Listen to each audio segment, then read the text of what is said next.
Republicans enter the 2026 Senate cycle with a 4-seat lead after flipping 4 seats, along with the presidency last November.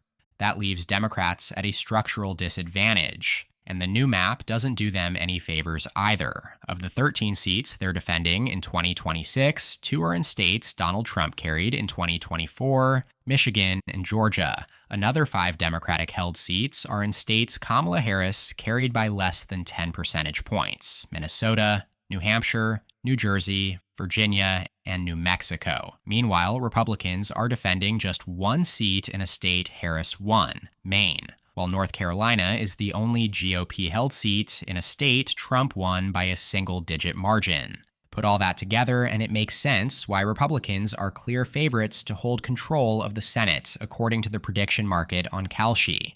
In today's video, I'm going to fill out the map with my latest predictions, considering each state's partisan lean, incumbency status, recent election results, expert forecasts, and, where available, the latest prediction market odds via Kalshi. Let's start with the obvious. Some seats are safely in each party's column. For Democrats, there's little reason to worry about Oregon, where incumbent Jeff Merkley is seeking a 4th term. Oregon voted for Harris by 14 points in 2024, saw one of the smallest shifts toward Trump nationally, and Merkley won his last 2 races by more than 15 points. So Oregon is our first safe state on the 2026 Senate map.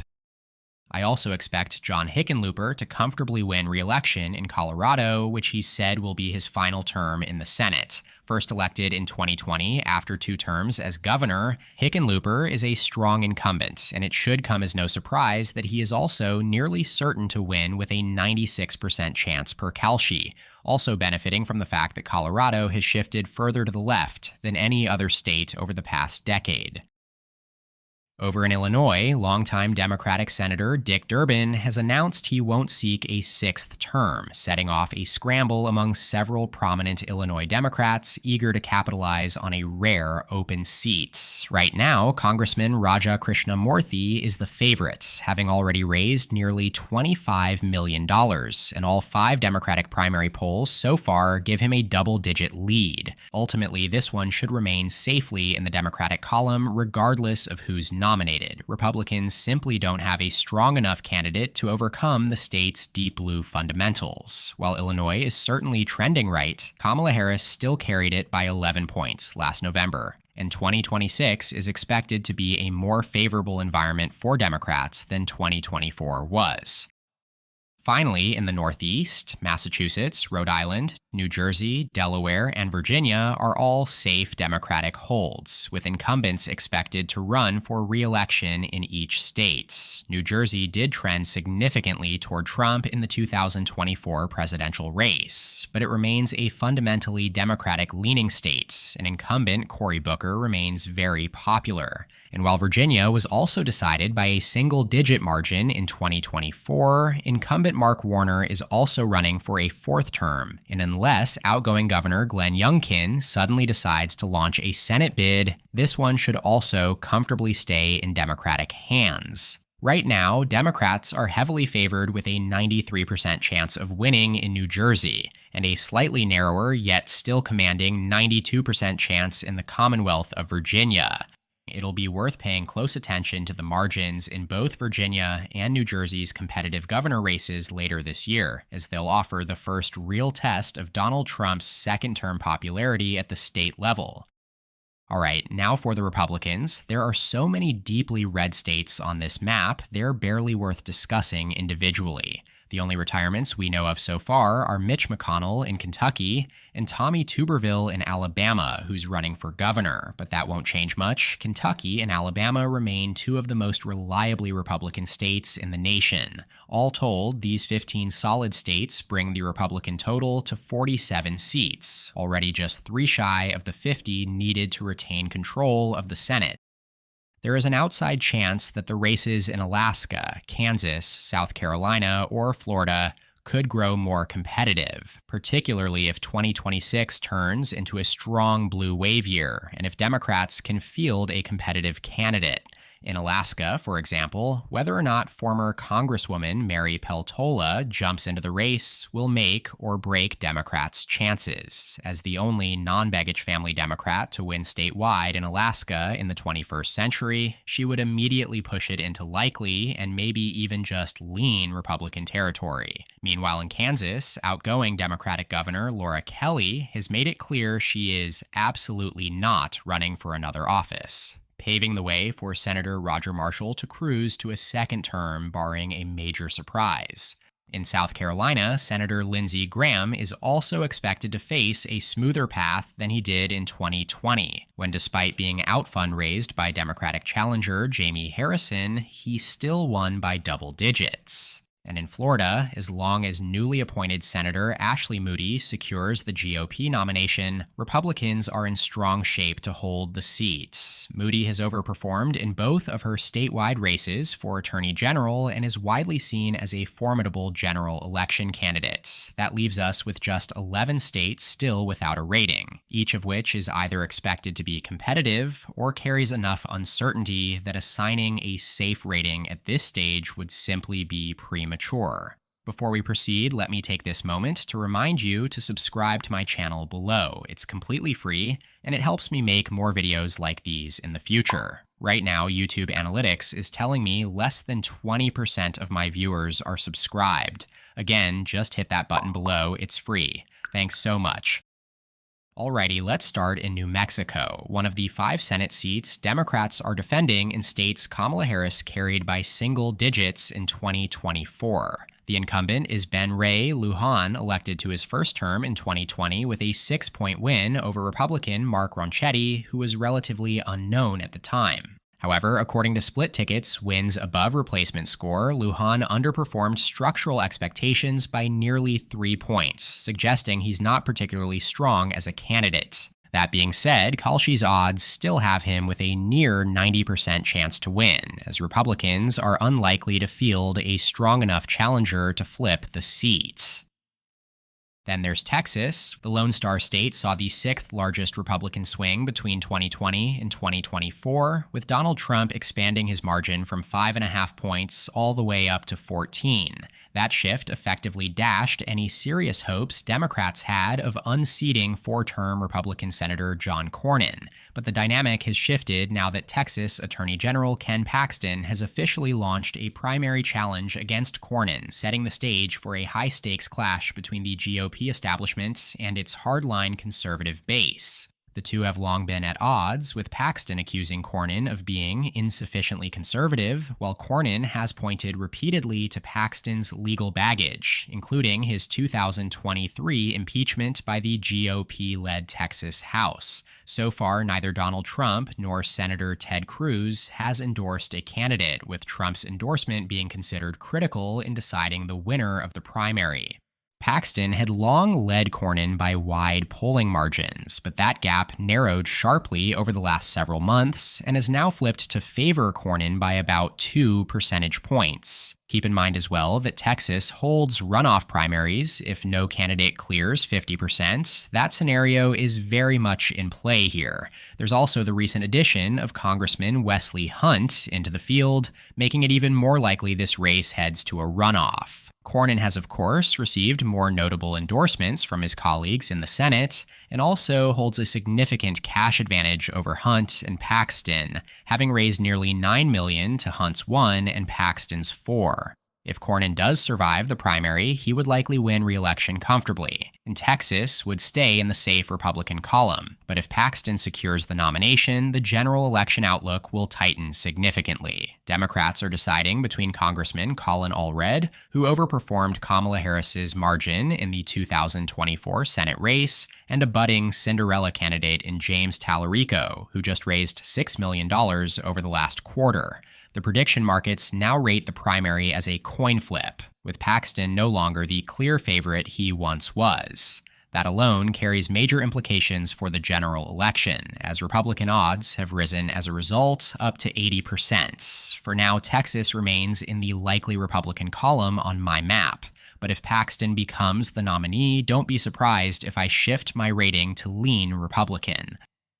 Up in Nebraska, Republican Pete Ricketts is running for his first full term in the Senate. He's not especially popular, even within his own party, and the return of independent Cinderella candidate Dan Osborne could pose a serious threat to his re-election prospects. Osborne proved himself a formidable fundraiser in 2024 when he came within 7 points of unseating incumbent Deb Fischer, and where he successfully positioned himself as neither a Democrat nor a Trump-aligned Republican. Right now, Ricketts is still clearly favored with a 76% chance of winning, but an upset isn't out of the question in a strong blue wave environment. For now, it's a likely Republican rating in Nebraska on the map. Right next door in Iowa, Republican incumbent Joni Ernst has officially announced her retirement from the Senate after facing backlash from a comment she made at a town hall back in May. That's not necessarily a bad thing for Republicans, especially with Congresswoman Ashley Hinson emerging as a strong replacement candidate. Trump carried Iowa by 13 points in 2024, the largest margin for either party since Nixon's 49-state landslide in 1972, meaning the GOP nominee would have to dramatically underperform for Democrats to be competitive. Right now, the most likely Democratic nominees are state legislators Josh Turek and Zach Walz, but neither is a knock-your-boots-off kind of candidate. Still, without an incumbent, all three major forecasters have the race in the likely Republican column, and I'm inclined to agree here. The markets have Republicans at slightly lower odds than in Nebraska, and again at their lowest point yet, but I have a hard time seeing them going down any further. Again, you can follow my link in the description to check out these numbers live. And with Iowa, Republicans are already up to 50 Senate seats, enough to hold their majority with Vice President J.D. Vance breaking ties.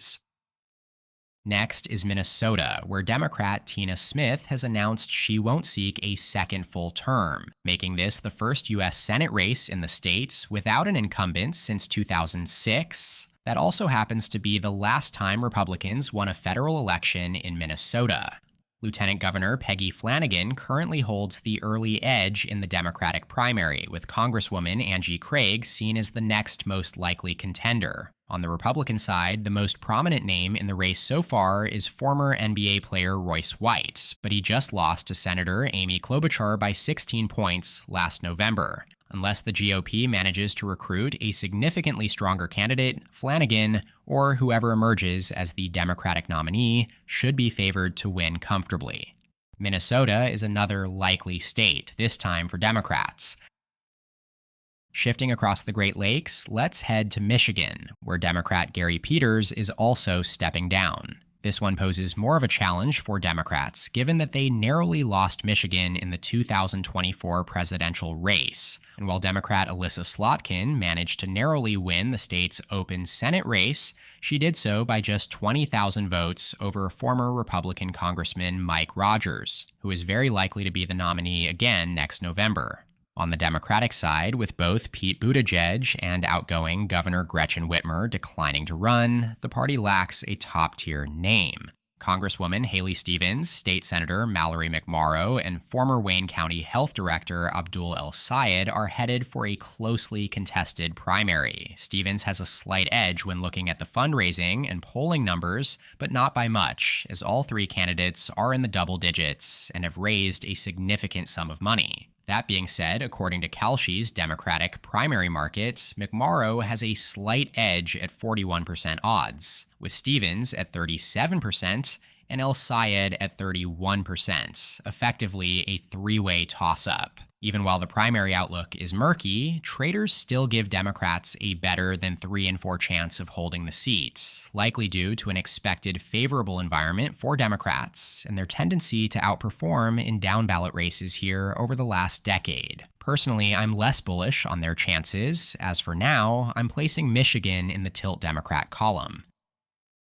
Down in Ohio, we're looking at a special election to fill the remainder of the Senate term vacated by Vice President J.D. Vance. Republican Governor Mike DeWine appointed Lieutenant Governor John Husted to the seat, and Husted is now running as an unelected incumbent. If it weren't for former Senator Sherrod Brown running on the Democratic side, I would have expected Husted to cruise re-election, but it's hard to overstate how significant Brown's candidacy is for the Democratic Party. He is the only Democrat to win a major statewide election in Ohio since Barack Obama, and even though he lost his seat in 2024, he overperformed the presidential ticket by 7 points. Had the national environment been just a few points bluer, he very well could have won re-election to a fourth term. And again, considering 2026 is expected to be a more favorable national environment for Democrats, it should come as no surprise that Republican odds have fallen below 70%, with Brown and the Democrats now being given a 1 in 3 chance to pull off the flip.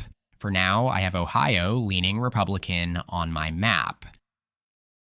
Let's head up to New England now, where we have two uniquely interesting contests. In New Hampshire, Democratic Senator Jeanne Shaheen is retiring, and Congressman Chris Pappas is the first to enter the race to succeed her. At this point, he's likely to remain the most prominent Democrat in the field. Unfortunately for Republicans, former Governor Chris Sununu decided against running, but his older brother, former Senator John Sununu, has entered the race, is now considered the favorite for the GOP nomination according to Kalshi's odds, ahead of former Massachusetts Senator Scott Brown. Either Sununu or Brown would be an above-average candidate, but both would still be underdogs against Democrat Chris Pappas, given the state's partisan lean and the expected blue wave. I've personally got this race in the lean Democratic column for now. Up in Maine, Republican Senator Susan Collins is a political unicorn. Back in 2020, nearly every poll and analyst predicted her defeat, yet she beat Democrat Sarah Gideon by 8 points, even as Joe Biden carried Maine by 9. To this day, she remains the only Republican to win a Senate race in a state simultaneously carried by a Democratic presidential nominee since 2004. Looking ahead to 2026, Maine is the only Republican-held seat in a state that Kamala Harris won, and it's widely considered Democrats' top pickup opportunity. Their strongest option would have been Congressman Jared Golden, but he declined. Now, the biggest name in the field is, of course, the sitting governor, Janet Mills, though she's been out-headlined by oyster farmer Graham Plattner, who hauled in a massive $3 million fundraising haul last quarter, but is now embroiled in a controversy surrounding a tattoo on his chest resembling a Nazi symbol. The prediction markets give Mills about a 2 in 3 chance of securing the nomination. With Maine's D+4 partisan lean, a generic Democrat would be expected to win by about 8 points in a neutral environment. Susan Collins has overperformed by that margin before, but her personal approval rating has never been lower. One reason Kalshi's market gives Democrats the edge of a coin flip here. I had previously rated Maine tilt Republican due to Democrats' weak bench, but with Mills in the race, I'm flipping it to the Democratic side. This looks like their best chance yet to unseat Collins. All right, let's wrap things up along the Atlantic coastline with the two highest-profile Senate races of the 2026 cycle, North Carolina and Georgia. There's a good chance that when we look back on this election, these two contests will define which party enters 2028 with momentum. In North Carolina, Republican Senator Thom Tillis has announced he won't seek a third term. His departure wasn't entirely unexpected. Tillis had long been criticized from his right, censured by his own state's party for his support for LGBTQ+ rights and immigration reform. But what ultimately sealed his time in Congress was his vote against President Trump's Big Beautiful Bill. With Tillis out, President Trump decided to back a candidate more aligned with his style of politics in RNC Chairman Michael Whatley. Without any prior electoral history, it's hard to predict how Whatley will perform in a general election, given his election denialist stance after 2020 and how poorly those kinds of candidates fared in the midterms. There's a real possibility he ends up a below-average contender, which is especially tough considering the presumptive Democratic nominee is Roy Cooper, arguably the strongest non-incumbent in the entire country. He left the governor's office earlier this year with high approval ratings, near universal name recognition across North Carolina, and a powerful fundraising network already in place. Cooper might have even been favored had Tillis stayed in the race, but now, in an open seat race, he starts off as the clear favorite over Whatley. I'm placing North Carolina in the tilt Democrat column.